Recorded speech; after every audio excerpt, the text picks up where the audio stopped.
السلام علیکم ورحمۃ اللہ وبرکاتہ نحمدہ ونصلی علی رسولہ الکریم اما بعد فاعوذ باللہ من الشیطان الرجیم بسم اللہ الرحمن الرحیم رب اشرح لی صدری ویسر لی امری واحلل عقدۃ من لسانی یفقہوا قولی۔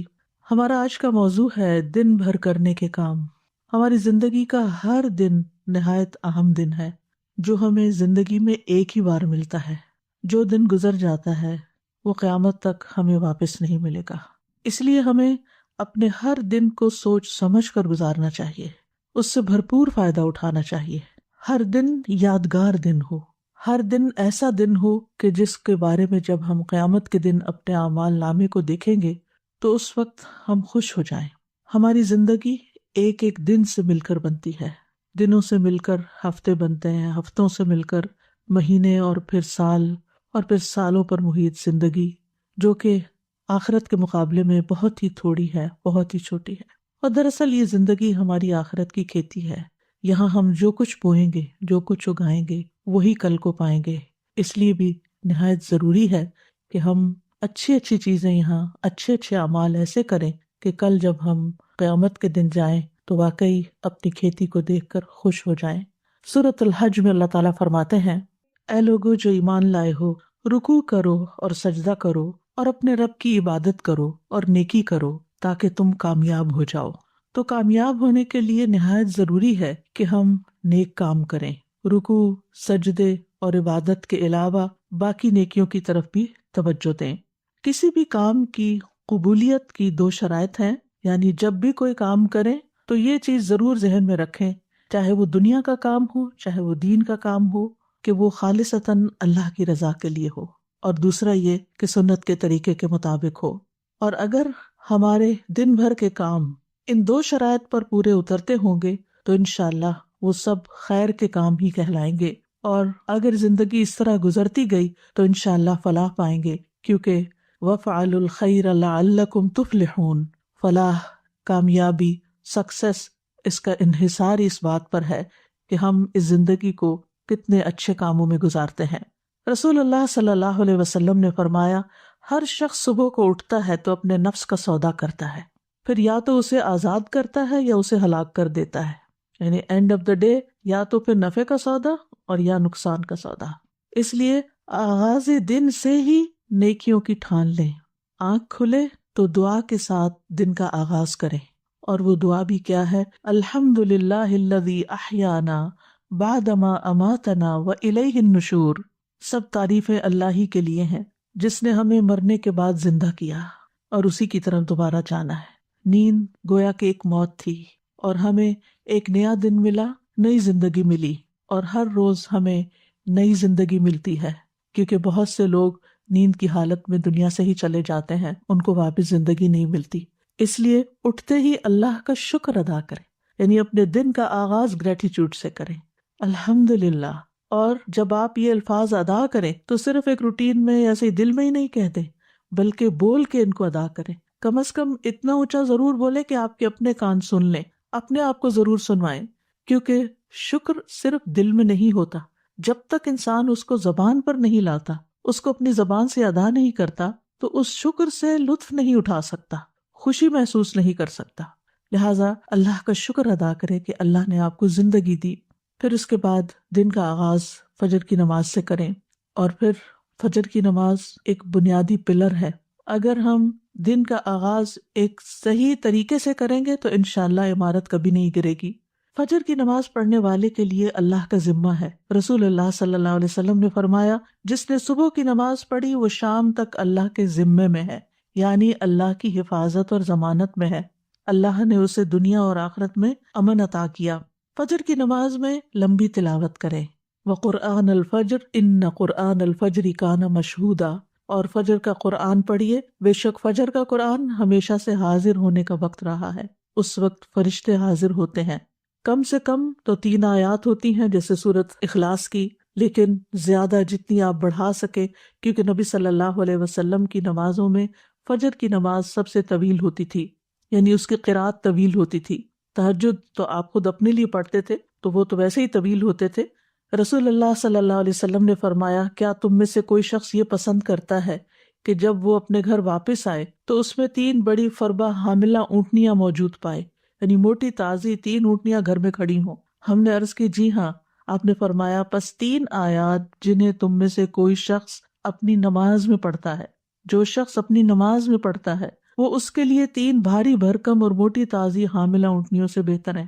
تو اس سے یہ پتہ چلتا ہے کہ وہ قرآن کا حصہ جو ہم اپنی نماز کے اندر پڑھتے ہیں وہ اس سے افضل ہے جو ہم نماز کے باہر پڑھتے ہیں۔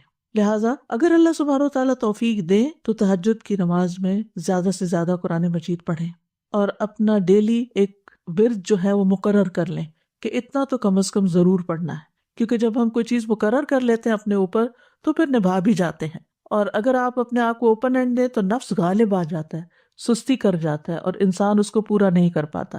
اور تہجد میں آپ قرآن مجید کو مصحف سے دیکھ کے بھی پڑھ سکتے ہیں، تو اس میں طویل قرات ہو سکتی ہے۔ ادروائز قرآن مجید کے کچھ حصے یاد کر لیں تاکہ فجر کی نماز جو ہے وہ طویل ہو سکے۔ نبی صلی اللہ علیہ وسلم کسی بھی حالت میں فجر کی سنتیں نہیں چھوڑتے تھے، خواہ صحت مند ہوتے یا مریض ہوتے، سفر میں ہوتے یا مقیم ہوتے، یہ نماز آپ نے کبھی نہیں چھوڑی۔ اس لیے ان سنتوں کا اہتمام کرنا ضروری ہے۔ اگر کسی وجہ سے نماز فرض میں تاخیر ہو رہی ہو، آنکھ دیر سے کھلی، تو آپ دوبارہ سورج نکلنے کے بعد پہلے ان سنتوں کی قضا پڑھیں۔ فجر کی سنتیں دنیا و ما فیہا سے بہتر ہیں۔ آپ صلی اللہ علیہ وسلم نے فرمایا، صحیح مسلم کی روایت ہے، فجر سے پہلے کی 2 رکعتیں دنیا اور جو کچھ اس میں ہے اس سے بہتر ہے۔ آپ سوچئے کہ اگر صرف فجر کی 2 سنتوں کی یہ قدر و قیمت ہے، ان کا یہ مقام ہے کہ دنیا اور جو کچھ دنیا میں ہے سب سے بہتر ہے، تو پھر فرض نماز کا کیا عالم ہوگا اور باقی نمازوں کی کیا قدر و قیمت ہوگی۔ اس لیے کبھی بھی سستی کے مارے یا سفر یا تھکاوٹ یا بیماری میں بھی ان سنتوں کو نہ چھوڑیں۔ اور اگر آپ اس وقت شعور کے ساتھ یہ سنتیں ادا کریں کہ اس وقت دنیا میں جو کچھ ہے، اگر آپ امیجن کر سکیں اس کو، تو میں اس سے بہتر چیز کا سودا کرنے جا رہی، تو انشاءاللہ اس سے آپ کی نماز میں ایک روح بھی آ جائے گی، اور پھر نماز خشوع و خضوع کے ساتھ ادا کرے۔ بعض اوقات ہمیں کچھ اور کام بھی ہوتے ہیں یا لوگ ہمارے انتظار میں ہوتے ہیں، لیکن یاد رکھیے کہ جو آپ کا انتظار کر رہا ہے اس کی حیثیت نماز سے بہت کم ہے، کیونکہ بعض اوقات ہم لوگوں کی خاطر اپنی نماز بہت مختصر کر دیتے، الا یہ کہ آپ کے بچے چھوٹے ہوں اور وہ رو رہے ہوں یا کوئی شدید مجبوری میں کھڑا ہو تو اور بات ہے، ورنہ اگر محض کوئی ملاقات کے لیے آیا ہے یا کسی اور مقصد کے لیے تو اس کو انتظار کرنا چاہیے کہ آپ اپنے رب کے حضور توجہ سے نماز ادا کر کے اس کے لیے فارغ ہوں۔ ایک سجدہ جو اطمینان اور خشوع کے ساتھ ادا کیا جاتا ہے وہ زمین کے تمام سونے کے خزانوں سے بھی بہتر ہے، اس لیے محبت کے ساتھ، شوق کے ساتھ سجدہ ادا کریں، کیونکہ جب بھی کوئی سجدہ کرتا ہے تو اللہ سبحانہ و تعالیٰ اس سجدے کے سبب اس کا ایک درجہ بڑھا دیتے ہیں اور اس کے ذریعے ایک خطا مٹا دیتے ہیں۔ تو ایک صحابی نے یہ سوال کیا تھا آپ سے کہ اللہ کے رسول، مجھے آپ ایسے عمل کی خبر دیں جس کے کرنے سے اللہ مجھے جنت میں داخل کر دے، یا یہ کہ اللہ کے نزدیک سب سے پسندیدہ عمل کے بارے میں خبر دیں۔ تو آپ خاموش رہے، پھر انہوں نے پوچھا، پھر خاموش رہے، جب تیسری بار پوچھا تو آپ نے فرمایا کہ تم پر اللہ کے لیے سجدوں کی کثرت لازم ہے، یعنی سجدوں کے ذریعے تم سب سے زیادہ تیزی کے ساتھ اللہ کا قرب حاصل کر سکتے ہو، کیونکہ سجدے میں انسان سب سے زیادہ اللہ کے قریب ہوتا ہے۔ تو زمین پہ صرف ٹھونگے نہ ماری جائے بلکہ بہت توجہ کے ساتھ، بہت جم کے سجدہ کیا جائے۔ نماز ختم ہونے پر اذکار ضرور کریں، اور سب سے پہلا ذکر اللہ اکبر، استغفر اللہ استغفر اللہ استغفر اللہ کے بعد کیا ہے؟ اللہم انت السلام ومنک السلام تبارکت یا ذا الجلال والاکرام۔ اس کو اگر آپ شعور کے ساتھ پڑھتے ہیں تو آپ کے اندر ایک سلامتی کی فیلنگ آتی ہے اور آپ کی وریث اور فکر اور پریشانیاں ختم ہوتی ہیں۔ اس لیے پوری توجہ کے ساتھ یہ دعا پڑھیں۔ پھر اسی طرح جب تک آپ مصلی پہ بیٹھے ہوں گے اور وضو قائم رہے گا تو فرشتے دعا کرتے رہیں گے، کیا؟ اللہم اغفر لہ، اللہم ارحمہ، اے اللہ اس کی مغفرت فرما، اس پر رحم فرما۔ پھر اسی طرح نماز کے بعد 33 بار سبحان اللہ، 33 بار الحمدللہ اور 33 مرتبہ اللہ اکبر، اور 100 کا عدد پورا کرنے کے لیے لا الہ الا اللہ وحدہ لا شریک لہ لہ الملک و لہ الحمد وہو علی کل شیء قدیر پڑھ لیں تو اس کے بارے میں فضیلت یہ ہے کہ اس شخص کے سارے گناہ معاف کر دیے جائیں گے، اگرچہ وہ سمندر کی جھاگ برابر ہی کیوں نہ ہو۔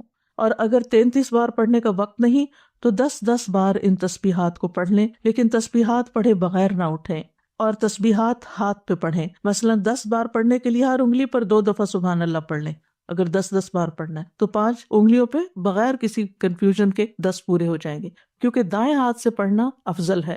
اور اسی طرح اگر آپ 33 بار پڑھنا چاہتے ہیں تو آپ ایک دفعہ نیچے سے اوپر کو 3 دفعہ اور دوسری دفعہ اوپر سے نیچے کو 3 دفعہ دائیں ہاتھ پہ پڑھیں، تو اس طرح 30 دفعہ ہو جائے گا، اور پھر ایک دفعہ اور چھوٹی انگلی پر 3 دفعہ مزید پڑھ کے 33 بار ہو جائے گا۔ یہ سیرہ رضی اللہ عنہا سے روایت ہے کہ نبی صلی اللہ علیہ وسلم نے عورتوں کو حکم دیا کہ وہ تکبیر، تقدیس اور تحلیل کی محافظت کریں اور تسبیح کو انگلی کے پوروں سے شمار کریں، اس لیے کہ قیامت کے دن ان سے بھی پوچھا جائے گا، سوال کیا جائے گا، اور وہ جواب دیں گی، یہ بولیں گی، تو یہ کیا گواہی دیں گی ہمارے حق میں کہ انہوں نے ہم پر اللہ کا ذکر گنا تھا۔ فجر کی نماز کے فوراً بعد سورج نکلنے سے پہلے پہلے صبح کے اذکار پوری توجہ کے ساتھ کریں۔ اللہ تعالیٰ فرماتے ہیں یا ایھا الذین آمنوا اذکروا اللہ ذکرا کثیرا وسبحوہ بکرۃ واصیلا، اے ایمان والو اللہ کو بکثرت یاد کیا کرو اور صبح و شام اس کی تسبیح کیا کرو۔ اور جو شخص صبح و شام 100 دفعہ سبحان اللہ و بحمدہ پڑھتا ہے تو قیامت کے دن کوئی شخص اس سے زیادہ افضل عمل نہیں لا سکتا سوائے اس کے جس نے اس کے برابر پڑھا ہو یا اس سے زیادہ پڑھا ہو۔ اور کوشش کیجئے کہ اپنی نماز کی جگہ پر ہی بیٹھے ہوئے اذکار مکمل کر لیں، کیونکہ فجر کی نماز سے لے کر سورج طلوع ہونے تک بیٹھنے کا اجر بہت بڑا ہے۔ رسول اللہ صلی اللہ علیہ وسلم نے فرمایا جو شخص صبح کی نماز جماعت کے ساتھ ادا کرے، پھر بیٹھا اللہ کا ذکر کرتا رہے یہاں تک کہ سورج نکل آئے، پھر 2 رکعتیں پڑھے، اس کے لیے 1 حج اور 1 عمرے کا ثواب ہے۔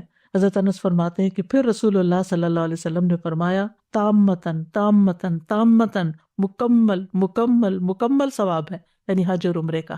اس لیے اس وقت کو ذکر اذکار میں، اللہ کی عبادت میں، اور یہ بھی ہے کہ اگر آپ قرآن کی تلاوت تہجد میں نہیں کر چکے تو اس وقت میں آپ قرآن مجید کی تلاوت بھی کر سکتے ہیں، لیکن یہ اسی وقت ہو سکتا ہے جب آپ تھوڑا وقت پر اٹھیں، یہ نہیں کہ سورج نکلنے سے 15 منٹ پہلے اٹھیں تو اس وقت یہ فضیلت آپ حاصل نہیں کر سکتے۔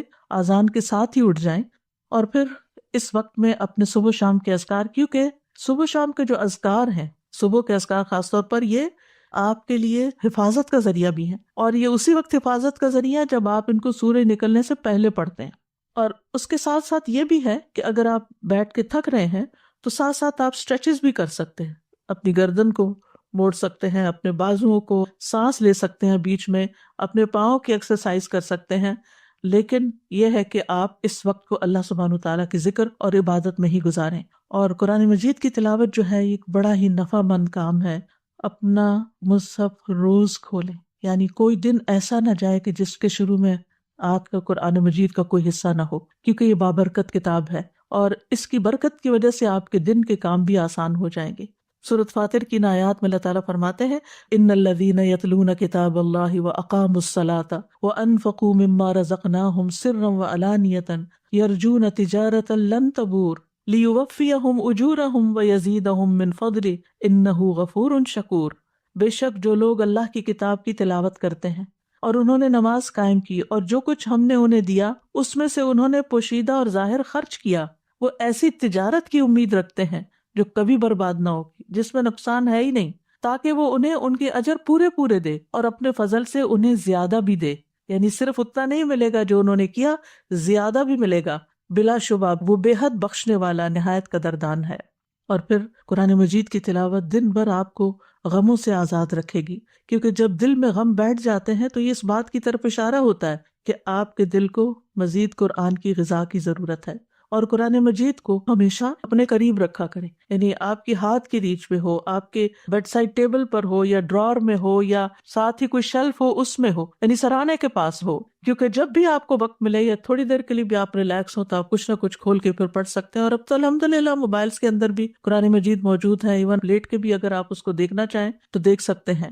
اور یہ اس اعتبار سے بھی سراہنے کی بات میں کر رہی ہوں کیونکہ جب انسان کو دفن کر دیا جاتا ہے قبر میں تو فرشتہ اس کے سر کی طرف سے عذاب دینے کے لیے آتا ہے، تو تلاوت قرآن اس کو دور کر دیتی ہے، اور جب فرشتہ سامنے سے آتا ہے تو صدقہ اس کو دھکیل دیتا ہے، اور جب پاؤں کی طرف سے آتا ہے تو مساجد کی طرف چل کے جانا اس کو دور کر دیتا ہے۔ تو کتنا ضروری ہے کہ ہم ان نیک اعمال کو روزانہ کی بیس پہ کرتے رہیں تاکہ مرنے کے بعد جب ہم اپنی قبر میں ہوں تو پرسکون ہوں۔ اور اگر آپ کو اللہ تعالیٰ توفیق دیتا ہے، اور خصوصاً وہ خواتین جو بزرگ ہیں، جن کے بچے چھوٹے نہیں، یا جو جاب نہیں کرتی، جو اپنے گھر پہ ہوتے ہیں یا ریٹائر ہو چکے ہیں، تو ان کے لیے یہ نیکیاں کمانے کا بہت ہی اچھا وقت اور موقع ہے کہ وہ سورج نکلنے تک انتظار کریں، عبادت کریں، اور پھر اس کے بعد جب اشراق کا وقت ہو تو اشراق پڑھیں۔ اور اس کے بارے میں یہ حدیث قدسی ہے، رسول اللہ صلی اللہ علیہ وسلم نے فرمایا، تمہارا رب فرماتا ہے، اے ابن آدم، کیا تم اس بات سے عاجز آ گئے ہو کہ تم دن کے ابتدائی حصے میں 4 رکعتیں پڑھو؟ میں ان کے بدلے میں تمہارے دن کے آخر تک تمہیں کفایت کروں گا، یعنی تمہارے سارے کام بنا دوں گا۔ پھر اس کے بعد پہلی چیز یہ کہ ناشتہ کریں۔ ناشتہ کریں، اگرچہ آپ کو دل نہ بھی چاہے، لیکن کچھ دن اگر آپ زبردستی کچھ کریں گے تو پھر عادت بھی ہو جائے گی، کیونکہ روحانی ترقی ہو نہیں سکتی جب تک انسان کی صحت درست نہ ہو، جسمانی طور پر مضبوط نہ ہو۔ اگر آپ کو گھر سے فوراً نکلنا ہوتا ہے اور آپ کا زیادہ وقت عبادت میں گزر گیا ہے تو آپ اپنے ساتھ کھجور بھی رکھ سکتے ہیں، یعنی اگر آپ کو شدید مصروفیت ہے اور وقت کم ہے تو کھجور کا ناشتہ کر سکتے ہیں۔ نبی صلی اللہ علیہ وسلم کی سنت بھی ہے، آپ نے فرمایا، بالائی علاقے کی اجوا کھجور کا نہار منہ استعمال کرنا ہر قسم کے جادو اور زہر سے شفا ہے۔ پھر دودھ بہترین غذا ہے، اور ان چیزوں کو بھی عبادت سمجھ کے کریں۔ رسول اللہ صلی اللہ علیہ وسلم کے پاس دودھ لایا گیا تو آپ نے اسے پیا، پھر رسول اللہ صلی اللہ علیہ وسلم نے فرمایا، بے شک دودھ کے علاوہ کوئی چیز ایسی نہیں جو کھانے اور پینے دونوں سے کفایت کر دے، یعنی اگر آپ کچھ کھا نہیں بھی سکے اور 1 کپ دودھ پی لیتے ہیں تو آپ کا کھانا اور پینا دونوں ہو گئے۔ ابن عباس کہتے ہیں کہ رسول اللہ صلی اللہ علیہ وسلم نے فرمایا، جس کو اللہ کھانا کھلائے اسے چاہیے کہ وہ یوں کہے، اللہم بارک لنا فیہ وارزقنا خیرا منہ، اے اللہ تو ہمارے لیے اس میں برکت عطا کر اور ہمیں اس سے بہتر رزق عطا کر۔ تو آپ دیکھیے ہر روز اگر یہی انسان پڑھے تو کتنی بھلائی ہوگی۔ اور جسے اللہ دودھ پلائے تو یوں کہے، اللہم بارک لنا فیہ وزدنا منہ، یہ نہیں کہا خیرا منہ، کیونکہ دودھ سے بہتر کوئی چیز نہیں۔ اے اللہ تو ہمارے لیے اس میں برکت عطا فرما اور ہمیں اس سے زیادہ دے، یعنی مزید دودھ عطا فرما۔ اور پھر یہ کہ آپ اپنے دن کے کام کاج شروع کریں اور صبح صبح یہ نیت کریں اور اپنے منہ سے دہرایا بھی کریں کہ حیاتی کلھا للہ، میری ساری زندگی اللہ کے لیے ہے، میرا سارے دن کے کام اللہ ہی کی خاطر ہیں۔ قل ان صلاتی و نسکی و محیایا و مماتی للہ رب العالمین، کہہ دیجئے بے شک میری نماز، میری قربانی، میری زندگی، میری موت اللہ کے لیے ہے جو جہانوں کا رب ہے۔ تو جب آپ نیت کر لیں گے ایک دفعہ کہ میرے آج دن کے سارے کام اللہ کی خاطر، تو پورا دن ہی آپ کا انشاءاللہ عبادت میں گزرے گا۔ پھر یہ ہے کہ ہر روز اپنے لیے علم نافع میں اضافہ کریں، رب زدنی علما، یہ اپنی دعاؤں میں شامل کر لیں۔ رسول اللہ صلی اللہ علیہ وسلم نے فرمایا، جو شخص صبح کے وقت اس لیے مسجد کی طرف نکلا کہ بھلائی سیکھے یا سکھائے تو اس کے لیے پورا حج ادا کرنے والے کی مثل اجر ہے۔ یعنی ہر روز اگر انسان اپنے گھر سے نکلتا ہے علم حاصل کرنے کے لیے تو حج کے برابر اس کو ثواب ملتا ہے۔ اور علم سیکھنے اور سکھانے کے لیے وقت مقرر کریں۔ اگر آپ نے کوئی کلاس جوائن کی ہوئی ہے یا اگر آپ آن لائن کلاس لے رہے ہیں تو وہ سب سے بہتر ہے، یعنی چاہے آپ کتنے ہی کورسز کر چکے ہوں، کہیں نہ کہیں اپنے آپ کو باندھ کے رکھیں، کیونکہ اگر آپ نے کہیں کمٹمنٹ نہیں کی تو پھر آپ صرف سوچتے ہی رہ جائیں گے۔ لیکن جب آپ اپنے آپ کو کسی خاص وقت کا پابند کرتے ہیں، کسی خاص کورس کا پابند کرتے ہیں، تو اس سے فائدہ یہ ہوتا ہے کہ پھر آپ پابندی کے ساتھ، روٹین کے ساتھ وہ کام کرتے چلے جاتے ہیں۔ لیکن اس کے ساتھ ہی اپنے لیے سیلف اسٹڈی کا بھی کوئی نہ کوئی وقت مقرر کریں، مثلاً کھانا پکاتے ہوئے کچھ سنیں یا کچھ ساتھ ساتھ پڑھ بھی سکتے ہیں، کتاب وہاں بھی لے جا سکتے ہیں۔ گھر کے کام کاج کرنے کے دوران بھی آپ اپنے علم کا سفر جاری رکھ سکتے ہیں، لیکن اس کے لیے آپ کو مقرر کرنا ہوگا۔ مثال کے طور پر میں نے اپنے ناشتہ بنانے کے وقت کو مقرر کیا ہوا ہے قرآن مجید سننے کے لیے، کیونکہ سن کر میرے دل پہ بہت اثر ہوتا ہے اور دہرائی بھی ہوتی چلی جاتی ہے، یعنی تلاوت اپنی جگہ ہے لیکن سننا۔ تو آپ بھی اپنے کسی ایک وقت میں جس میں آپ کے ہاتھ مشغول ہیں، آپ خود پڑھ نہیں سکتے، تو آپ اس وقت لسننگ کریں۔ موبائل پہ آپ خاص ایپ لوڈ کر لیں جس میں صرف آپ کی لسننگ ہی ہوتی رہے، یعنی وہاں سے اس کو ہٹائے نہیں، اور اس طرح پورا قرآن مجید جو ہے سن سن کر بھی مکمل کرے۔ یہ بھی علم بڑھانے کا ایک طریقہ ہے، اور خاموشی سے اگر انسان قرآن مجید سنتا ہے تو اللہ تعالیٰ کی رحمت بھی نازل ہوتی ہے۔ اور وقت مقرر کرنے کے بارے میں اس لیے بھی کہوں گی کہ ایک خاتون نبی صلی اللہ علیہ وسلم کی خدمت میں حاضر ہوئی، کہنے لگی، اللہ کے رسول، آپ کی تمام باتیں مردوں نے سیکھ لیں، ہمارے لیے بھی آپ اپنی طرف سے کوئی دن مخصوص کریں جس میں ہم آپ کے پاس آئیں اور آپ ہمیں وہ تعلیمات دیں جو اللہ نے آپ کو سکھائی ہیں۔ تو آپ نے فرمایا کہ فلاں دن فلاں جگہ جمع ہو جاؤ، یعنی جگہ بھی بتا دی اور دن بھی بتا دیا۔ چنانچہ عورتیں جمع ہوئیں، نبی صلی اللہ علیہ وسلم ان کے پاس آئے اور انہیں وہ سکھایا جو اللہ نے آپ کو سکھایا تھا۔ تو اس لیے کسی سے سیکھنا جو ہے یہ بھی ساری زندگی جاری رکھے۔ انسان کسی بھی مقام پر پہنچ جائے تو اس کو سیکھنے کا سفر ختم نہیں کرنا چاہیے۔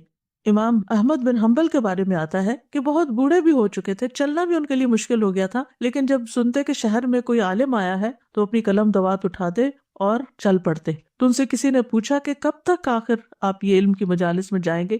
کہا موت تک، یعنی جب تک میری زندگی ہے میں مزید سیکھتا رہوں گا۔ بعض باتیں انسان نے سیکھی بھی ہوتی ہیں لیکن بھول جاتا ہے، ان کو دوبارہ تازہ کرنے کی ضرورت ہوتی ہے، اور اس سے ایمان بھی بڑھتا ہے۔ اپنے دلوں کو ایمان سے سجائیں۔ وَلَٰكِنَّ اللَّهَ حَبَّبَ إِلَيْكُمُ الْإِيمَانَ وَزَيَّنَهُ فِي قُلُوبِكُمْ۔ اپنے آپ کو دیکھا کرے کہ کیا میرے دل میں ایمان کا حسن ہے، خوبصورتی ہے، اور ایمان میں اضافے میں جو چیزیں مددگار ہوتی ہیں وہ ہیں اللہ تعالیٰ کی اطاعت اور پسند کے کام کرنا، امانت کی حفاظت کرنا، سچ بولنا، ایمان کے مزین ہونے کی دعا کرنا، ایمان گھٹانے والے کاموں سے بچنا، چاہے وہ زبان کے گناہ ہو یا ویسے گناہ ہو، اور ایمان والے ساتھی تلاش کرنا، نیک صحبت۔ کال کر سکتے ہیں، آپ بات کر سکتے ہیں، لیکن ان لوگوں سے بات کرنے سے پرہیز کیجیے جو صرف غیبت سنانے والے ہوں یا صرف منفی باتیں کر کے آپ کو پریشان کرنے والے ہوں۔ ان کو کسی کام لگا دیجیے تاکہ وہ آپ کو نشانہ نہ بنائے، آپ کو ڈسٹ بن نہ بنائے کہ وہ صرف اپنے مسائل ہر وقت آپ کے سر پہ ڈالتے رہیں اور آپ ان کی وجہ سے پریشان رہیں، چاہے وہ آپ کے رشتہ داروں میں سے ہوں، چاہے وہ آپ کی اولاد میں سے ہوں، چاہے آپ کے والدین میں سے ہوں، چاہے آپ کے بہن بھائیوں میں سے ہوں، کیونکہ یہی قریبی رشتے ہوتے ہیں جو بعض اوقات ہمارے لیے آزمائش بن جاتے ہیں، اور ان کی زندگی میں مسائل ہوتے ہیں، وہ جب بات کرتے ہیں وہ کسی نہ کسی کی شکایت کرتے ہیں، کسی نہ کسی کی غیبت کرتے ہیں، کوئی شوہر کی کر رہا ہے اور کوئی بچوں کی کر رہا ہے اور کوئی بہن بھائیوں کی کر رہا ہے اور کوئی کسی رشتہ دار کی، کوئی نیبر کی۔ تو اس چیز سے آپ نے پوری طرح بچنا ہے۔ آپ ان کو کسی ایسے کام لگا سکتے ہیں، علم سیکھنے سکھانے کے کام میں، کسی ویلفیئر کے کام میں، کسی کی خدمت کے کام میں، کہ جس سے ان کی زندگی میں خوشی آئے اور دھیان بٹے، اور وہ ہر وقت آپ سے اس قسم کی باتیں نہ کریں۔ اور اگر وہ نہیں باز آتے تو ان کو آپ اچھے طریقے سے سمجھا بھی سکتے ہیں کہ یہ کام آپ کے اور میرے دونوں کے ایمان کے لیے بھی درست نہیں اور ہماری آخرت کے لیے بھی درست نہیں۔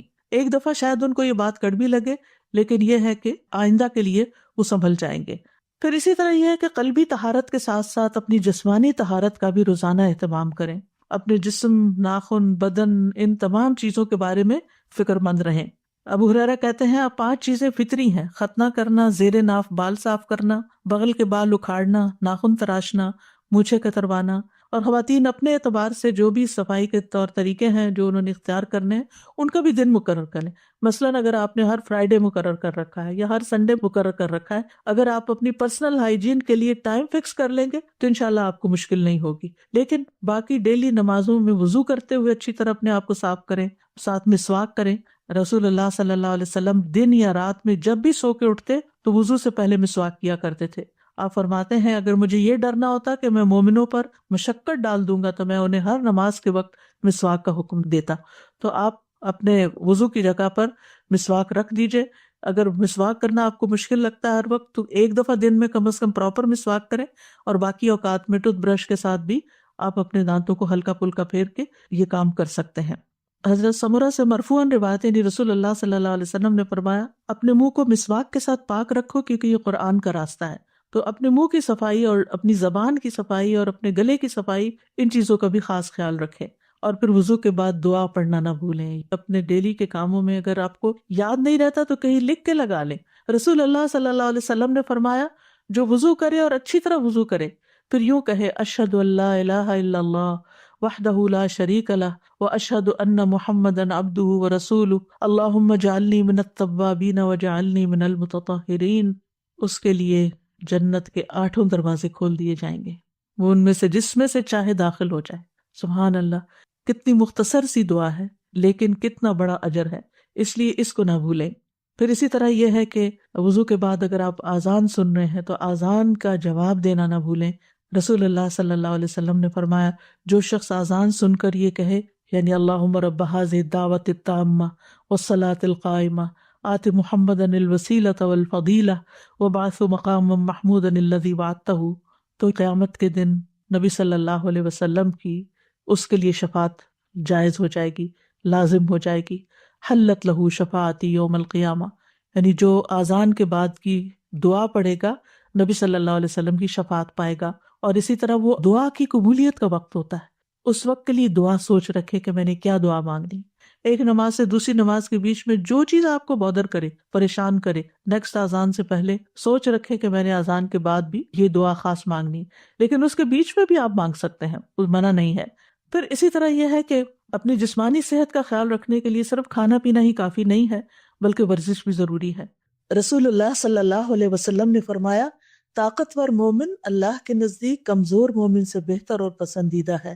ہر بھلائی میں ایسی چیز کی حرص کرو جو تمہارے لیے نفع مند ہو، اور اللہ سے مدد طلب کرتے رہو اور عاجز مت بنو۔ لہٰذا اسٹرانگ بننے کے لیے، طاقتور بننے کے لیے روزانہ کی ورزش، ایکسرسائز، یہ سب کچھ بہت ضروری ہے۔ آپ بریدنگ ایکسرسائز کریں، آپ اسٹریچز کریں، آپ واک کریں، اور اس میں 7 اذکار شامل کر لیں، یعنی اس ٹائم پر انسان اپنے اذکار مقرر کر لیں، جیسے تسبیحات ہیں، درود شریف ہے، استغفار ہے۔ واک کرتے وقت یہ سب پڑھنا بہت آسان بھی ہوتا ہے، اور واک بھی بورنگ نہیں ہوتی، وہ آسان ہو جاتی ہے۔ اور پھر اگر ایک وقت میں آپ کو زیادہ ٹائم نہیں ملتا واک کرنے کا، 2 منٹ کر لیجئے، 5 منٹ کر لیجئے، ایک تسبیح کی دیر میں کر لیجئے۔ دن میں کئی دفعہ 5 منٹ بھی اگر آپ کریں گے تو انشاءاللہ اس سے آپ کا جسم مضبوط رہے گا۔ اور پھر یہ کہ جسمانی مضبوطی کے ساتھ ساتھ اپنی جذباتی صحت کا بھی ضرور خیال رکھیں، اور جذباتی صحت کے لیے ضروری ہے کہ اللہ پر توکل ہو، اللہ سے محبت ہو، اللہ سبحانہ وتعالیٰ کے ساتھ ایک تعلق ہو، دل ہی دل میں اللہ کو پکاریں، اس کو یاد کریں، اور اس سے محبت پر خوش ہو جائیں۔ یعنی محبت جو ہے وہ انسان کو خوشی بخشتی ہے، تو جس شخص کی زندگی میں رب کی محبت آ جائے اس سے زیادہ خوش قسمت کوئی نہیں، اور اسی کو اپنا وکیل سمجھیں، اسی پر بھروسہ کریں، اسی سے دعائیں مانگیں، اسی سے لو لگائیں، اسی سے اپنے سارے شکوے شکایتیں کریں، اسی کو اپنے ساری مشکلات بتائیں اور اسی سے حل مانگیں۔ رب المشرق والمغرب لا الہ الا ہو فاتخذہ وکیلا، یہ سورۃ المزمل کی آیت ہے۔ شروع میں نبی صلی اللہ علیہ وسلم نے جب تبلیغ کا کام شروع کیا تو کیسی مشکلات پیش آئیں، لیکن آپ کو کیا بتایا گیا کہ اللہ رب العزت ہی کو اپنا وکیل بنائیں، اسی کو کارساز سمجھیں، اور اگر کہیں خوف خطرہ محسوس ہو تو اپنے آپ کو اپنے رب کی پناہ میں دیں۔ سورۃ غافر میں آتا ہے، وقال موسیٰ انی عذت بربی وربکم من کل متکبر لا یؤمن بیوم الحساب۔ موسیٰ علیہ السلام کو جب فرعونیوں کا خوف ہوا تو انہوں نے کہا، بے شک میں نے اپنے رب اور تمہارے رب کی پناہ لے لی، ہر اس متکبر سے جو یوم حساب پر ایمان نہیں رکھتا۔ تو آپ کو کسی انسان کی طرف سے کوئی خوف محسوس ہو، کہیں پریشانی محسوس ہو، تو فوراً اس آیت کو پڑھ کر بلند آواز میں اپنے آپ کو تسلی دیں۔ حقیقت یہ ہے کہ قرآن مجید کے ساتھ اگر آپ کا تعلق مضبوط ہو تو آپ کو روزانہ کے مسائل کا حل اس میں ملتا ہی چلا جائے گا، اور حالات جس طرح کے بھی ہوں اللہ کی رحمت سے پر امید رہیں۔ اور اللہ کی رحمت کس کے قریب ہوتی ہے؟ محسنین کے۔ ان رحمت اللہ قریب من المحسنین۔ چاہے آپ طوفانوں کی زد میں ہو پھر بھی اللہ کی طرف رجوع کریں۔ موسیٰ علیہ السلام کی قوم پریشان ہو گئی، آگے سمندر تھا اور پیچھے فرعون تھا، تو موسیٰ علیہ السلام نے کہا، قال کلا ان معی ربی سیہدینی، ہرگز نہیں، پریشانی کی بات ہی نہیں، بے شک میرے ساتھ میرا رب ہے، وہ ضرور مجھے راستہ بتائے گا۔ اسی طرح کام کاج کے دوران غور و فکر جاری رکھیں، ذکر جاری رکھیں، اللہ سے دل دل میں باتیں کرتے رہیں، دعائیں کرتے رہیں۔ اگر ممکن ہو تو دن میں قیلولہ ضرور کریں۔ دوپہر میں کچھ دیر آرام کرنے کو قیلولہ کہتے ہیں، لیکن اس سے مراد گہری نیند سونا نہیں ہے، بلکہ ہلکی سی نیند لینا ہے۔ اگر 10 سے 15 منٹ تک کے لیے بھی آنکھیں بند کر کے خاموش لیٹ جائیں اور ہلکی سی نیند لے لیں تو اس سے آپ انرجیٹک ہو جاتے ہیں۔ رسول اللہ صلی اللہ علیہ وسلم نے فرمایا، قیلولہ کرو، شیطان قیلولہ نہیں کرتے۔ حضرت انس کہتے ہیں کہ ام سلیم نبی صلی اللہ علیہ وسلم کے لیے چمڑے کا فرش بچھا دیتی تھیں، اور آپ صلی اللہ علیہ وسلم ان کے ہاں اسی پر قیلولہ کرتے تھے۔ عربی کا مشہور مقولہ ہے، تغدى تمدى ولو لقمتين تعشى تمشى ولو قدمين۔ دوپہر کا کھانا کھاؤ تو لیٹ جاؤ اگرچہ 2 لقمے ہی کھاؤ، رات کا کھانا کھاؤ تو چہل قدمی کرو اگر 2 قدم ہی چلو۔ عقل مند لوگ قرآن مجید میں ان کو بتایا گیا، الذین یذکرون اللہ قیاما وقعودا وعلی جنوبہم وَيَتَفَكَّرُونَ فِي خَلْقِ السَّمَاوَاتِ وَالْأَرْضِ رَبَّنَا مَا خَلَقْتَ هَذَا بَاطِلًا سُبْحَانَكَ فَقِنَا عَذَابَ النَّارِ۔ کون ہے عقل مند لوگ؟ وہ جو کھڑے، بیٹھے اور لیٹے اللہ کو یاد کرتے رہتے ہیں، اور آسمانوں اور زمین کی پیدائش میں غور و فکر کرتے ہیں، اور کہتے ہیں، اے ہمارے رب، تو نے یہ سب کچھ بے مقصد پیدا نہیں کیا، تو پاک ہے، ہمیں آگ کے عذاب سے بچا۔ اور خاص طور پر جب آپ کچن میں کام کر رہے ہوں، کوکنگ کر رہے ہوں، اس وقت روزانہ روزانہ کوشش کریں کہ آگ کے عذاب سے پناہ کی دعا کریں، کیونکہ وہاں آگ قریب ہوتی ہے تو انسان کے پھر دل سے دعا نکلتی ہے، یعنی اس سے بہتر موقع کوئی نہیں ہوتا کہ جب انسان آگ سے بچنے کی دعا کرے۔ تو کہنے کا مطلب یہ ہے کہ ذکر صرف مصلے پر نہیں ہوتا، ذکر چلتے پھرتے اٹھتے بیٹھتے کام کاج کرتے آپ کی زبان اللہ کے ذکر سے تر رہے، اور کیونکہ اللہ کا ذکر جو ہے کثرت سے کرنا کامیابی کا باعث ہے۔ سورۃ انفال میں آتا ہے وَاذْكُرُوا اللَّهَ كَثِيرًا لَعَلَّكُمْ تُفْلِحُونَ، اور اللہ کو بہت زیادہ یاد کرو تاکہ تم فلاح پاؤ۔ الا بذکر اللہ تطمئن القلوب، سن لو اللہ ہی کی یاد سے دل اطمینان پاتے ہیں۔ اور سب سے افضل ذکر کیا ہے؟ لا الہ الا اللہ، خصوصاً جب دل گھبرائے تو کثرت سے پڑھے لا الہ الا اللہ۔ اس کا یہ مطلب نہیں کہ صرف ایک تسبیح کر کے رکھ دے، اٹھتے بیٹھتے بھی لا الہ الا اللہ، اللہ اکبر، الحمد للہ، اللہ تیرا شکر ہے، سبحان اللہ، استغفر اللہ، یہ زبان پہ جاری ہوتے رہنے چاہیے تاکہ جب موت کا وقت آئے تو ذکر کرنے میں، لا الہ الا اللہ پڑھنے میں کوئی مشکل نہ ہو۔ پھر اسی طرح لا حول ولا قوت الا باللہ، رسول اللہ صلی اللہ علیہ وسلم نے حضرت ابو ہریرہ سے فرمایا لا حول ولا قوت الا باللہ زیادہ پڑھا کرو، یہ جنت کے خزانوں میں سے ایک خزانہ ہے، یعنی جنت میں اگر آپ کو خزانے چاہیے تو لا حول کی کثرت کر دیں۔ کثرت سے توبہ استغفار بھی کرنی چاہیے، کیونکہ استغفار سے رحمت کے دروازے کھلتے ہیں، دنیا کی ساری مشکلات حل ہوتی ہیں، اور پھر مسلسل استغفار گناہوں کو مٹاتا ہے، رزق کو کھینچ لاتا ہے، اولاد میں خیر و بھلائی ہوتی ہے، اور اللہ تعالیٰ دنیا کی نعمتیں بھی کثرت سے دیتے ہیں، جیسے کہ سورۃ نوح میں آتا ہے کہ آسمان سے بارشیں بھی برسے گی، مال اور بیٹوں سے بھی تمہاری مدد ہوگی، اور اگر مال میں کمی ہے یا بیٹوں کی طرف سے پریشانی ہے تو وہ بھی اللہ تعالیٰ دور کرے گا، اور تمہیں باغات عطا کرے گا، تمہارے لیے نہریں جاری کر دے گا۔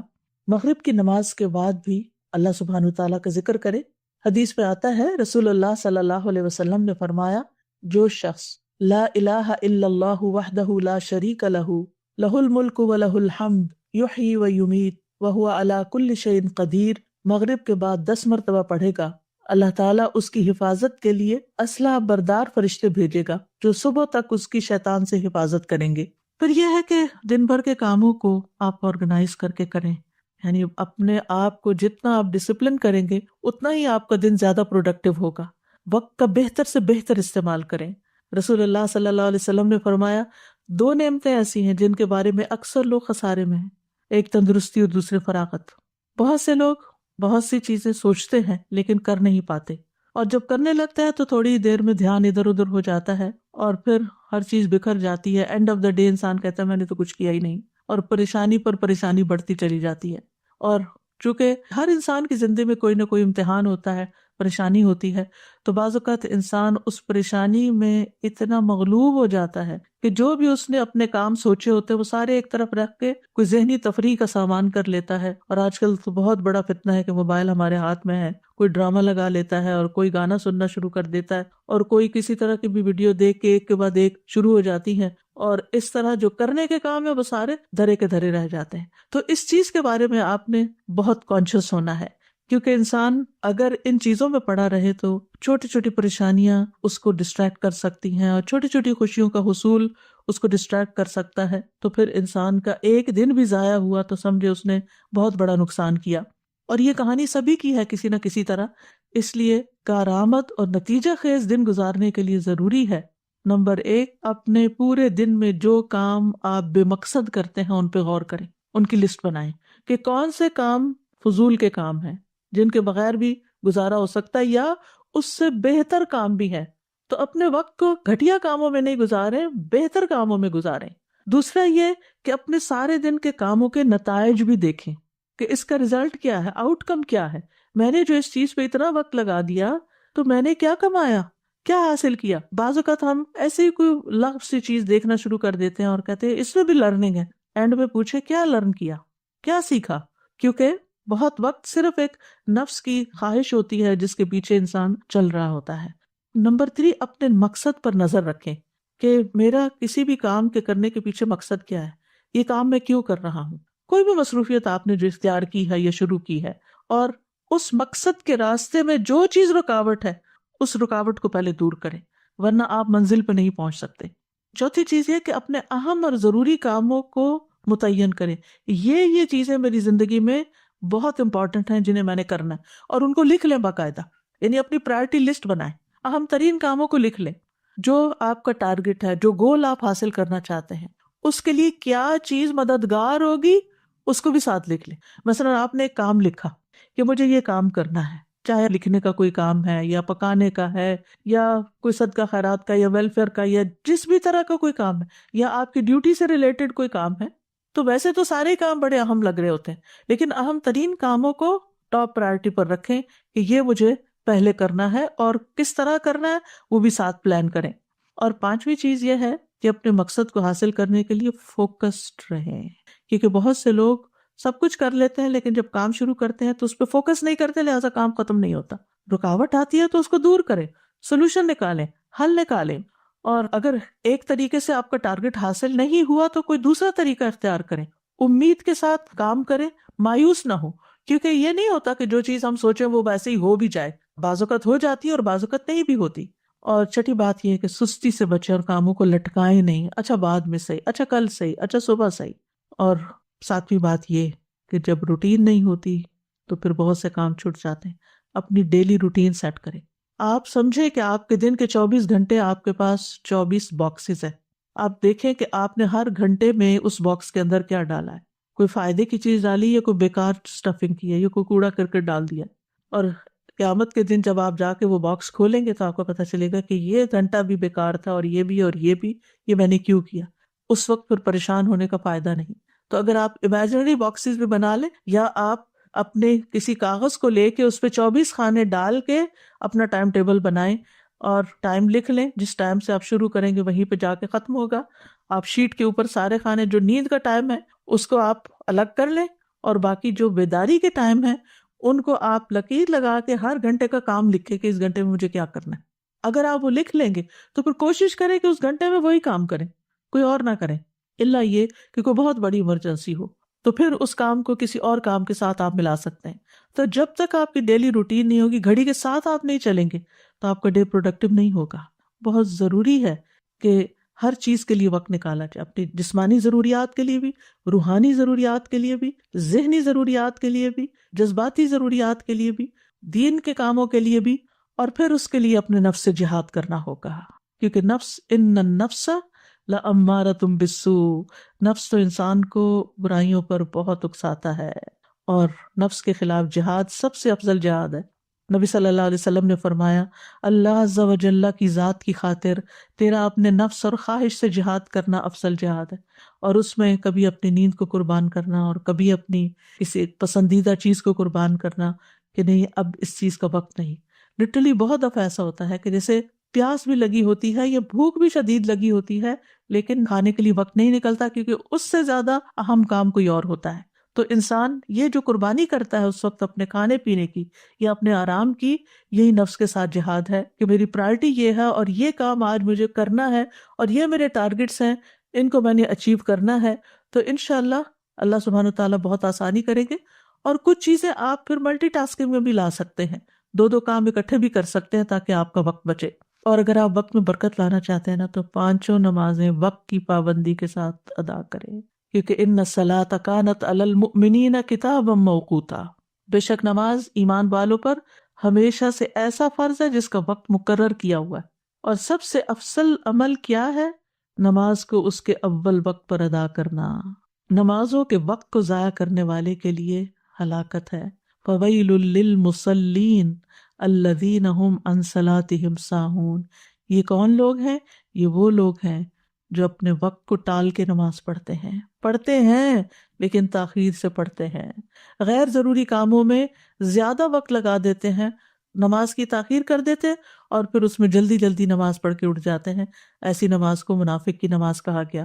مصعب بن سعد سے روایت ہے، انہوں نے کہا میں نے اپنے والد سے کہا، اے ابا جان، آپ نے دیکھا اللہ تبارک و تعالیٰ کا یہ فرمان الذین هم عن صلاتهم ساہون، تو ہم میں سے کون ہے جو نماز میں نہیں بھولتا، جس کے دل میں خیال نہیں آتے؟ انہوں نے کہا اس کا یہ مطلب نہیں، اس آیت سے مراد وقت کا ضائع کرنا ہے کہ انسان فضول کاموں میں لگا رہے یہاں تک کہ وقت ضائع کر دے، یعنی نماز کا اصل وقت چلا جائے.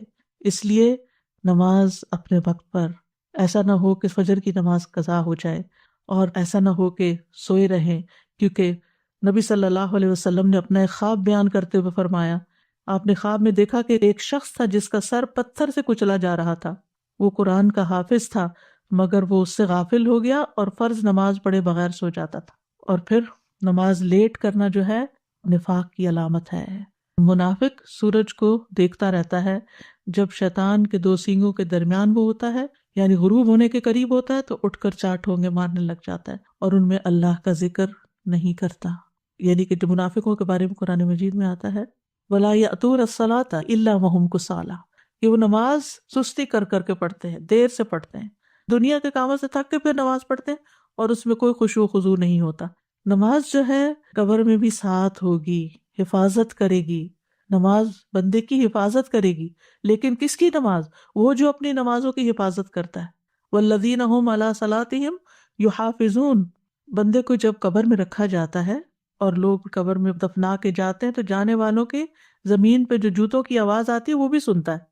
اگر وہ مومن ہوتا ہے تو نماز اس کے سر کی طرف آ جاتی ہے، روزہ دائیں طرف، زکوٰۃ بائیں طرف، دیگر نیک کام اس کے پاؤں کی طرف آ جاتے ہیں۔ تو جب سر کی طرف سے فرشتہ عذاب دینے کو آتا ہے تو نماز اس کو روک دیتی ہے، اور اسی طرح باقی نیکیاں بھی۔ نماز کہتی ہے میری طرف سے آنے کا راستہ نہیں ہے، اس لیے کتنا ضروری ہے کہ ہم اس نماز کی حفاظت کریں، اور مرد خاص طور پر باجماعت نماز کی حفاظت کریں۔ اگر گھر میں 2 مرد بھی ہیں اور مسجد بہت دور ہے کہ ہر وقت نہیں جا سکتے تو اکیلے اکیلے نماز پڑھنے کی بجائے جماعت سے پڑھیں، اور اگر گھر کی خواتین بھی ساتھ شامل ہونا چاہیں تو موسٹ ویلکم۔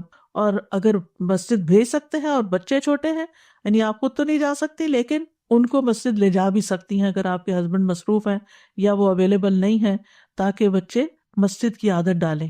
اور پھر نماز کے وقت سے ذرا پہلے جائیں تاکہ نماز کی سنتیں ادا ہوں۔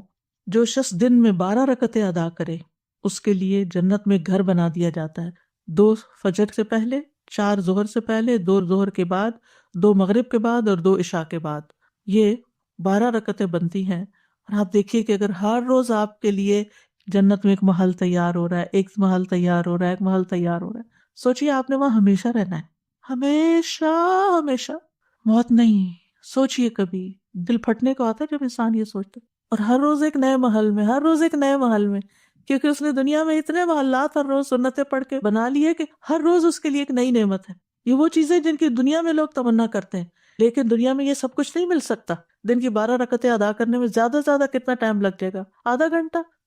2 رکعتیں پڑھنے میں 4 منٹ لگتے ہیں، اور 12 کے 24 منٹ، 6 منٹ اوپر لگا لیں، آدھے گھنٹے کی بات ہے، لیکن کتنا بڑا سودا ہے آپ کا اور کتنا بڑا نفع۔ صرف 1 سال کے دوران جو سنت موقدہ پڑھتا ہے اور نہیں پڑھتا اس کے درمیان 4320 رکعات کا فرق ہو جاتا ہے۔ 1 رکعت وتر پڑھنے اور نہ پڑھنے والے کے درمیان 365 رکعت کا فرق ہو جاتا ہے۔ چاشت کی 2 رکعتیں پڑھنے اور نہ پڑھنے والے کے درمیان 703 رکعتوں کا فرق ہو جاتا ہے، اور جو سنتوں کی پابندی کرتا ہے اور جو نہیں کرتا ان کے درمیان 5415 رکعتوں کا فرق ہو جاتا ہے، اور ہر رکعت میں 2 سجدے ہوتے ہیں۔ تو صرف 1 سال میں کتنے درجے کھو دیے انسان نے، صرف 1 سال میں۔ تو اگر 40 سال زندگی میں اس نے ہر روز اتنے سجدے ادا کیے تو قیامت کے دن کتنا اونچا مقام ہوگا۔ تو اس لیے اس کو نہ کھوئیں۔ شروع میں مشکل ہوگی، نفس پہ بھاری ہوگا، عادت نہیں نا تو مشکل پڑے گی، لیکن اگر آپ اللہ سے اچھی طرح دعا کریں اور بار بار کریں، ایک دفعہ نہیں، ایک دفعہ شروع کر لیں، کچھ ہی دنوں میں آپ کا دل ہی نہیں لگے گا اگر آپ نے سنت نہیں پڑھی ہوگی۔ اور پھر یہ کہ ہر چیز میں اللہ سبحانہ وتعالیٰ کی طرف رجوع کریں، کوئی بھی پریشانی ہو، کوئی بھی ضرورت ہو، فوراً اس کی طرف توجہ۔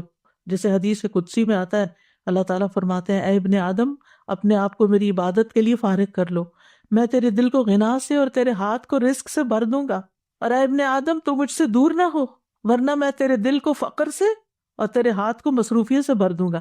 دنیا میں اتنا مصروف کرے گا اللہ کہ پھر عبادت کے لیے وقت نہیں ملے گا، اور دنیا تو یہیں رہ جائے گی، جتنا مرضی سجا بنا لے، جتنی مرضی بڑھا لے۔ اور پھر یہ کہ ہر کام عبادت سمجھتے ہوئے کریں، ہر کام، جیسے کھانا پکانا، لانڈری کرنا، گھر کی صفائی کرنا، برتن دھونا، یہ ساری کی ساری چیزیں عبادت ہیں، کیونکہ آپ دوسروں کی خدمت کر رہے ہیں، اور اس میں کبھی بھی کسی پہ احسان نہ جتائیں، نہ اپنے بچوں پہ، نہ شوہر پہ، نہ کسی اور پہ۔ اور پھر یہ کہ نیکیوں میں سبقت لے جائیں، آگے بڑھیں، یعنی جو لوگ نیک کام میں جلدی کرتے ہیں اولئک یسارعون فی الخیرات وہم لہا سابقون، جو لوگ نیک کاموں میں جلدی کرتے ہیں یہی ان میں آگے نکلنے والے ہیں۔ کوشش کریں کہ نیکی کے ہر کام میں حصہ ڈالیں۔ ابو ہریرہ کہتے ہیں رسول اللہ صلی اللہ علیہ وسلم نے فرمایا، آج تم میں، یعنی دن بھر کے کرنے کے کام ہے نا، اسی مناسبت سے یہ حدیث سنا رہی ہوں، آپ نے فرمایا آج تم میں سے کس نے روزے کی حالت میں صبح کی؟ ابو بکر رضی اللہ عنہ نے عرض کیا میں نے۔ آپ نے فرمایا آج تم میں سے کس نے مریض کی عیادت کی؟ ابو بکر رضی اللہ عنہ نے کہا میں نے۔ آپ نے فرمایا تم میں سے کس نے جنازے میں شرکت کی؟ ابو بکر رضی اللہ عنہ نے کہا میں نے۔ آپ نے پوچھا کس نے مسکین کو کھانا کھلایا آج؟ حضرت ابو بکر نے کہا میں نے۔ مروان کہتے ہیں مجھے معلوم ہوا کہ اس پر نبی صلی اللہ علیہ وسلم نے فرمایا کہ جب کسی شخص میں ایک دن میں یہ ساری خصلتیں جمع ہو جائیں، یعنی یہ سارے کام وہ ایک دن میں کر لے، دن بھر کرنے کے کاموں میں اگر یہ موقع مل گئے اور اس نے کر لیے، وہ جنت میں ضرور داخل ہوگا۔ کتنی بڑی بات ہے۔ لیکن بعض اوقات ہمیں پتہ بھی ہوتا ہے، اور پھر مردوں کے لیے خاص طور پہ جنازہ پڑھنا، تو اس میں ایک جنازے کا جو ثواب ہے 2 قرات کے برابر، قرات جو ہے وہ پہاڑ برابر ہوتا ہے۔ تو جب ایک صحابی کو دیر سے یہ حدیث پتہ چلی تو وہ ہاتھ ملنے لگے، یعنی پچھتانے لگے کہ ہم نے اتنے کی رات ضائع کر دی ہے، کتنے مواقع تھے۔ بہت سے لوگ حرم جاتے ہیں، وہاں جنازہ پڑھنے کا وقت بھی ہوتا ہے، لیکن اس کو نکل پڑتے ہیں، تو کتنے منٹ لگتے، چند اور منٹ۔ دعا یاد کر لے انسان اور بخشش کرتا رہے، اور جب دوسروں کے لیے آپ کریں گے تو کوئی آپ کے لیے بھی کرے گا۔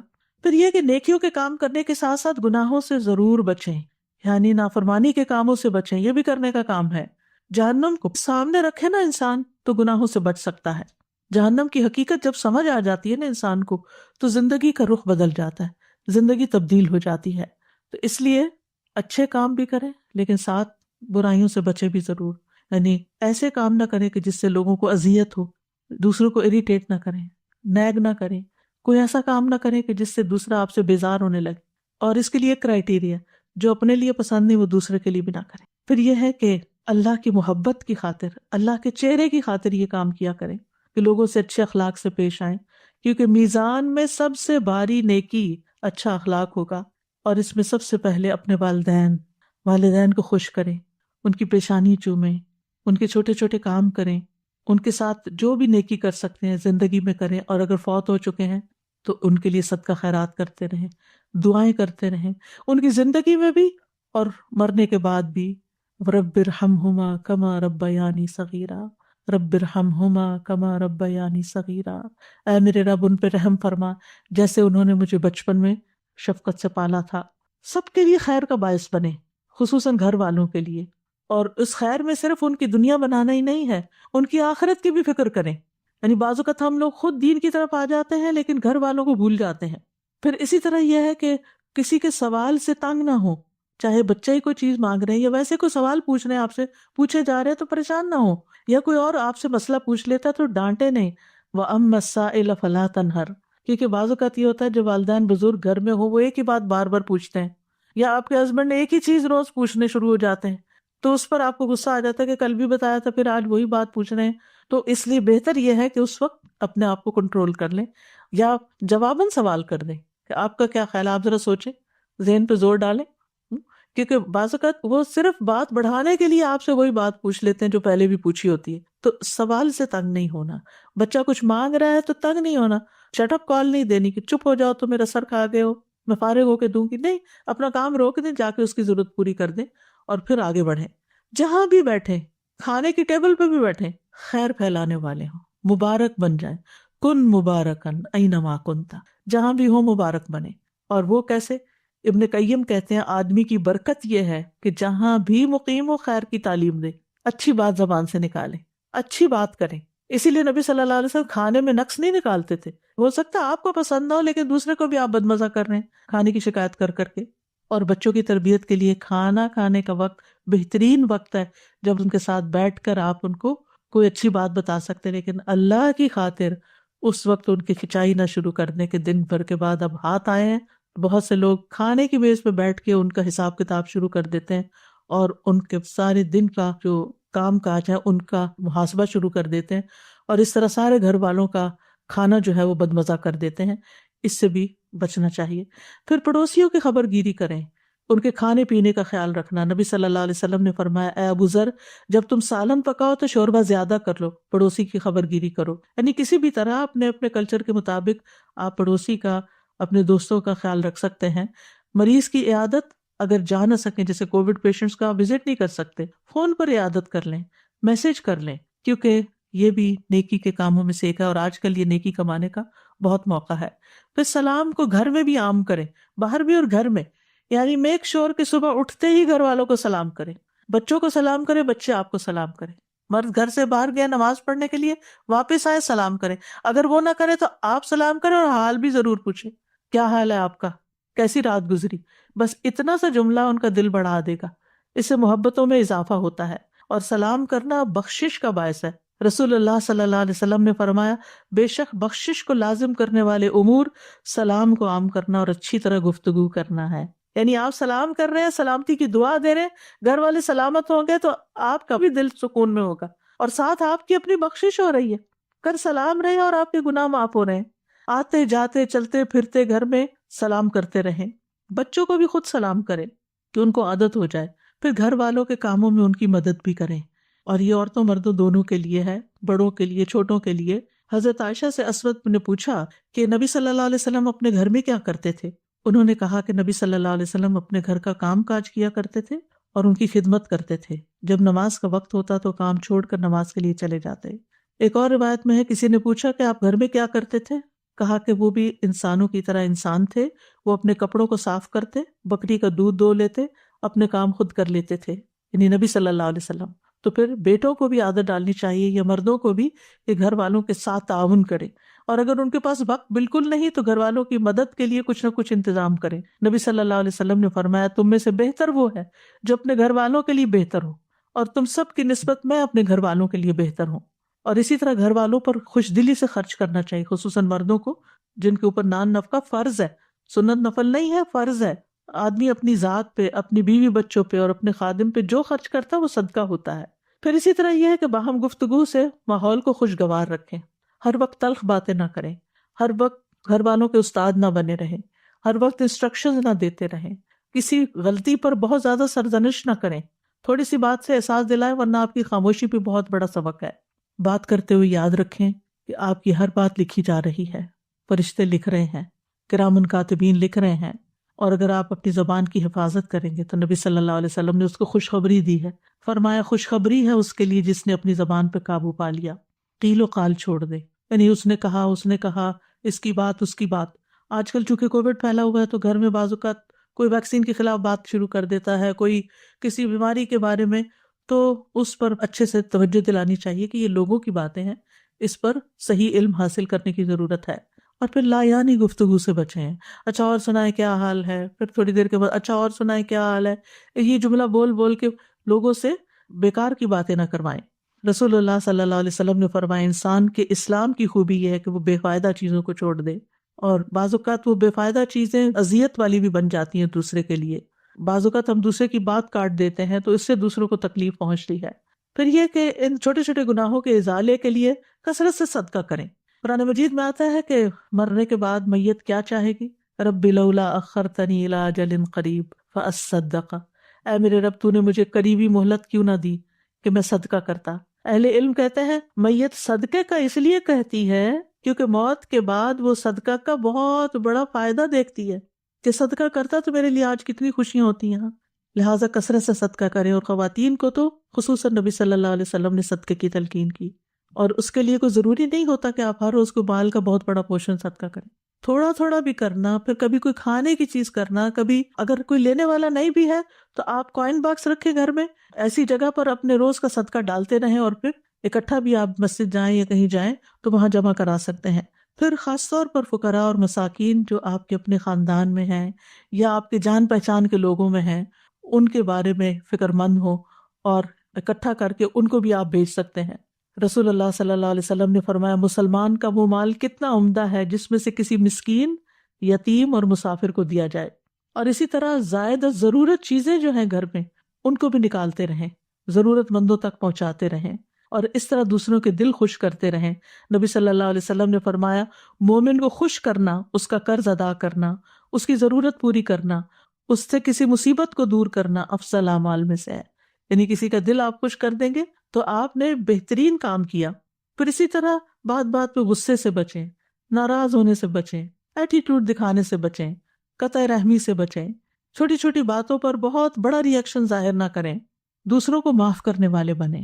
فاصفح الصفح الجمیل، صبر جمیل کے ساتھ ہی الصفح الجمیل آتا ہے.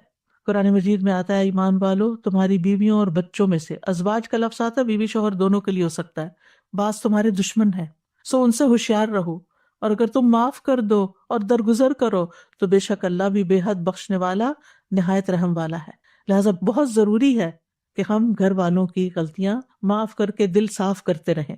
فرمایا تمہارے مال اور تمہاری اولاد تو محض ایک آزمائش ہے، اور جو اللہ کے پاس ہے واللہ عندہ اجر عظیم، اور اللہ کے پاس بہت بڑا اجر ہے۔ کسی پر ظلم کرنے سے بچیں، مظلوم کی آہ سے بچیں، مظلوم کی بد دعا عرش تک جاتی ہے، چاہے وہ آپ کا بچہ ہی کیوں نہ ہو۔ دل کی سختی سے بچیں، کیونکہ محروم ہے وہ شخص جس کی نماز میں خشوع نہیں اور وہ روتا نہیں۔ کوشش کریں دن کی کسی نہ کسی نماز میں آپ کو رونا ضرور آئے۔ پھر اسی طرح برے خیالات اور بدگمانیوں سے بچیں، خود بھی سکون میں رہیں گے، دوسروں کے لیے بھی سکون کا باعث ہوں گے۔ بدگمانیوں کا دل میں جڑ نہ پکڑنے دیں، اسی طرح آپ غیبت سے بچ سکیں گے اور بہتان تراشی سے بچ سکیں گے۔ مشکل آ جائے تو صبر اور نماز سے مدد مانگیں۔ انبیاء کا طریقہ یہ تھا کہ جب کوئی پریشانی آتی فوراً نماز کی طرف لپکتے تھے۔ پریشانی اور غم میں لا الہ الا اللہ پڑھے، یہ عرش تک جانے والا کلمہ ہے۔ دعاؤں کو لازم کر لیں، اٹھتے بیٹھ کے دل میں چھوٹی سی کوئی مشکل آ گئی نا فوراً دیر اینڈ دین دعا کریں، اور تنگی کے بعد آسانی کا انتظار کریں۔ ان مع العسر یسرا فان مع العسر یسرا، کیونکہ مدد جو ہے صبر کے ساتھ آتی ہے، تنگی کے ساتھ ہی کشادگی ہے، اور سختی کے ساتھ آسانی بھی ہے۔ اور پھر اس طرح دن میں ان چیزوں پر عمل کرتے ہوئے جب رات ہو تو آپ کا آخری کام اللہ کا ذکر ہو۔ سوتے وقت کے مسنون اذکار ان کو پڑھنا نہ بھولیں۔ سورۃ ملک پڑھیں، سورۃ ملک عذاب قبر سے بچانے والی ہے۔ ہمیں نہیں پتا ہماری یہ رات آخری رات ہو، اور پھر انسان اپنے آپ کو اللہ کی حفاظت میں دے کر سوئے۔ اگر باوضو سو سکیں تو بہت اچھا ہے، کیونکہ جب بھی آپ کی آنکھ کھلے گی اور آپ سائڈ بھی بدلیں گے تو فرشتہ آپ کے لیے دعا کرتا رہے گا، جو اس کام پر مقرر ہو جائے گا آپ کے لیے کہ آپ کے لیے بخشش کی دعا کرے۔ تو ایک مومن کا دن پروڈکٹیو دن ہوتا ہے۔ میں نے باقی روزمرہ کی روٹین سے متعلق باتیں اس لیے نہیں کی کہ ہر ایک کے اپنی دنیا کے کام جو ہیں الگ الگ ہیں، لیکن جب آپ اپنے کاموں کا اور عبادات کا وقت مقرر کریں گے اور نیکی کے یہ کام کریں گے تو انشاءاللہ خیر ہی خیر ہوگی، ورنہ وقت کا ضائع ہونا جو ہے وہ انسان کے لیے خسارے کا باعث ہے۔ جیسے کہ سورۃ العصر میں اللہ سبحانہ وتعالیٰ فرماتے ہیں والعصر، زمانے کی قسم، ان الانسان لفی خسر، یقیناً انسان خسارے میں ہے، الا الذین آمنوا وعملوا الصالحات، سوائے ان لوگوں کے جو ایمان لائے اور انہوں نے نیک اعمال کیے، وتواصوا بالحق وتواصوا بالصبر، اور ایک دوسرے کو حق کی وصیت کی اور ایک دوسرے کو صبر کی وصیت کی۔ لہٰذا جو خیر کی بات آپ خود سنیں وہ آپ دوسروں کو بھی بتائیں، کیونکہ نقصان سے بچنے کے لیے ایمان اور عمل صالح کے ساتھ ساتھ حق اور خیر کی تعلیم دینا، لوگوں تک لے جانا، امر بالمعروف کرنا، نہی عن المنکر کرنا نہایت ضروری ہے۔ لہٰذا جو باتیں آج آپ نے سیکھی سنی ان کو عمل میں لائیں اور انہیں دوسروں کے ساتھ شیئر کریں، اور اگر ان پر عمل کرتے ہوئے کوئی مشکل آئے تو صبر کریں، وتواصوا بالصبر، اور ایک دوسرے کو صبر کی تلقین کرتے رہیں، ایک دوسرے کا حوصلہ بڑھاتے رہیں۔ اللہ سبحانہ تعالیٰ ہم سب کو توفیق دے، جو ہم نے سنا ہے، پڑھا ہے، سیکھا ہے، اللہ تعالیٰ ہمارے عمل میں لے آئے اور ہمارے اس اجر کو قیامت کے دن کے لیے محفوظ کر لے۔ وآخر دعوانا ان الحمد للہ رب العالمین، سبحانک اللہم وبحمدک، اشہد ان لا الہ الا انت، استغفرک واتوب الیک۔ السلام علیکم ورحمۃ اللہ وبرکاتہ۔